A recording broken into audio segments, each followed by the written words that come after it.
सर्वपितृ अमावस्या 2 अक्टूबर बुधवार को है। इस दिन ज्यादातर लोग अपने पितरों का तर्पण करते हैं। यह दिन बेहद ही विशेष होता है। साल भर में आने वाली सबसे बड़ी अमावस्या 2 अक्टूबर को है। किसी भी तीर्थ स्थल पर जाकर हमारे पितरों का पिंडदान तर्पण कर सकते हैं। हमारे पितृ जो कि वायु रूप में भटकते रहते हैं, उन्हें पिंड रूपी शरीर की प्राप्ति होती है। जातक के जन्म पत्रिका में किसी भी प्रकार का दोष हो, काल सर्प दोष, पितृदोष, जिनके घर में वंश वृद्धि ना हो, या फिर घर में गृह कलेश, या फिर व्यापार में हानि होती रहती है, इस दिन पितरों को पिंड दान और पिंड दर्पण करने से इन सभी कार्यों में राहत मिलती है। एस्ट्रोलॉजर कविता जागीर ने बताया कि इस दिन की अमावस्या पिंड दान करने से पिंड रूपी शरीर को प्राप्ति होती है, तो वही पिंड तर्पण करने से पितरों की भूख प्यास समाप्त हो जाती है। इस प्रकार जिस भी जातक के जन्म पत्रिका में किसी भी प्रकार का दोष होता है, वह पितरों को पिंड दान पिंड दर्पण करने से सभी कार्यों में राहत मिलती है। एस्ट्रोलॉजर कविता ने बताया कि अमावस्या के दिन पिंड दान पिंड तर्पण तीर्थ स्थल पर करें। समस्त तीर्थ का राजा पुष्कर होता है। अगर यहाँ जाकर अमावस्या के दिन पिंड दान पिंड तर्पण करते हैं, समस्त तीर्थ साल में एक बार पुष्कर राज को ढोकने जरूर आते हैं। पुष्कर में ज्ञात और अज्ञात पितरों के पिंडदान हो जाते हैं। अगर कोई भी व्यक्ति वहां नहीं जा सकता तो कोटा में ही अपने चंबल नदी के किनारे पिंडदान पिंड तर्पण कर सकते हैं। वहीं कविता ने बताया कि गरुड़ पुराण सहित कई पुराणों में बताया गया है कि पितरों का श्राद्ध करने से पितरों की आत्मा की शांति मिलती है। आप भी अगर सर्वपितृ अमावस्या पर अपने पितरों का तर्पण श्राद्ध कर रहे हैं, तो आपको श्राद्ध भोजन से जुड़े हुए कुछ नियमों का भी ध्यान रखना चाहिए, जिससे कि आपके पितरों की आत्मा को मुक्ति मिल सके। पितृपक्ष में अगर आप पितरों का श्राद्ध कर रहे हैं, तो आपको केले के पत्ते पर श्राद्ध का भोजन नहीं परोसना चाहिए, क्योंकि श्राद्ध का भोजन केले के पत्ते पर नहीं परोसा जाता। आप चांदी, कांसे, तांबे के बर्तन में भोजन परोस सकते हैं। वहीं पत्तल पर भोजन परोसना भी शुभ माना गया है।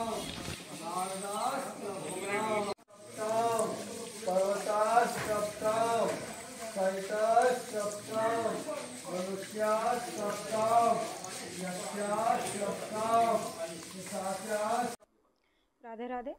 मेरा नाम कविता जांगीड़ है और मैं गत 14 वर्षों से कोटा राजस्थान में ज्योतिष का कार्य कर रही हूँ। श्राद्ध अमावस्या का मातम्य बहुत ही बड़ा है। ये साल भर की सबसे बड़ी अमावस्या होती है। हमारे पितरों को जो 15 दिन प्राप्त होते हैं, ये पितृपक्ष कहलाते हैं। तो श्राद्ध अमावस्या पर आप किसी भी तीर्थ पर जाकर के पिंड दान पिंड तर्पण करने से जो हमारे पितृ वायु रूप में जो भटक रहे होते हैं, उनको पिंड रूपी शरीर की प्राप्ति होती है, और पिंड तर्पण करने से उनकी भूख प्यास सुधा समाप्त होती है।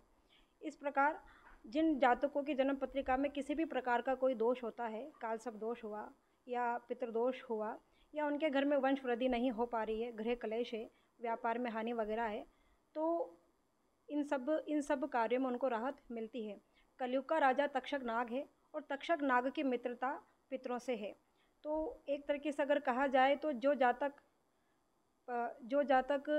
कि तीर्थ पर जाकर के पिंडदान पिंड तर्पण करते हैं और विशेष रूप से श्राद्ध अमावस्या पे करते हैं, तो उनको साल भर के लिए राहत मिल जाती है। देखिए, मोबाइल में 2 प्रकार के रिचार्ज होते हैं, या तो आप हर महीने करा लीजिए, या फिर आप साल भर का रिचार्ज 2999 रुपये का करा लीजिए।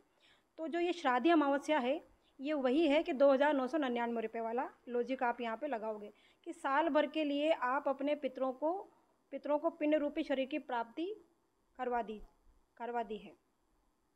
किस तरीके से और कुछ ऐसा क्या करें उस दिन, अमावस्या के दिन क्या ना करें? जी बिल्कुल। देखो, अमावस्या को विशेष रूप से बेलपत्र नहीं तोड़ना चाहिए। जितना हो सके आप गौ माता के निमित्त हरी घास है या भूसा है, आप उनको डालो, पक्षियों को चुगा डालो, पानी की व्यवस्था करो। ये श्राद्ध पक्ष में आप जितने भी धार्मिक कार्य करते हैं, वो डायरेक्ट, क्योंकि क्या है कि पितृपक्ष में हमारे जो पितृ जो होते हैं, उनकी आत्माएं पितृलोक से भूलोक पर आती हैं। ठीक है, तो भूलोक पर आती हैं तो वो यही देखते हैं कि भाई हमारे जो वंशज हैं वो हमारे निमित्त क्या कर रहे हैं, क्या नहीं कर रहे हैं। तो इसीलिए ये जो 15 दिन के जो पक्ष होते हैं, तो इनमें जिन जिन तिथियों को हमारे पितरों को जो स्वर्गवास हुआ होता है, तो उन तिथियों को पितरों के निमित्त भोग निकाला जाता है। ब्राह्मणों को भी भोग वगैरह मतलब भोजन प्रसादी वगैरह ग्रहण कराई ना जाती है। तो उनके रूप में हमारे पितर आकर के उस भोजन को ग्रहण करते हैं।